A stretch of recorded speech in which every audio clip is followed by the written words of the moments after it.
अस्सलाम वालेकुम दोस्तों, अॼु असां तव्हांखे ॿुधाईंदासीं government of Pakistan national database registration authority में जेका नई जूनियर एग्जीक्यूटिव जी जॉब आई आहे उन जे बारे में। हीअ जॉब इस्लामाबाद, रावलपिंडी, कराची, हैदराबाद, लाहौर, गुजरावाला, सियालकोट, पेशावर, फैसलाबाद ऐं कोयटा में आई आहे। हिन लाइ क्वालिफिकेशन में इंटरमीडिएट हुजणु लाज़मी आहे। बेसिक कंप्यूटर कोर्स ऐं साइन लैंग्वेज में सर्टिफिकेशन हुजण बि लाज़मी आहे। हिन जॉब लाइ डेटा एंट्री में 1 साल जो एक्सपीरियंस हुजण बि ज़रूरी आहे।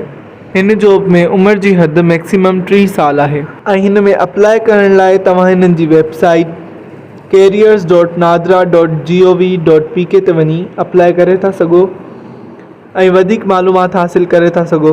हिन में अप्लाई करण जी आख़िरी तारीख़ 9 जून 2024 आहे। उम्मीद आहे तव्हांखे हीअ वीडियो इंफॉर्मेटिव लगी हूंदी। अगर तव्हांखे हीअ वीडियो इंफॉर्मेटिव लगी त इनके लाइक कयो, शेयर कयो ऐं वधीक अहिड़नि इंफॉर्मेटिव वीडियोज़ लाइ असांजे चैनल sindhipoint.com खे सब्सक्राइब कयो।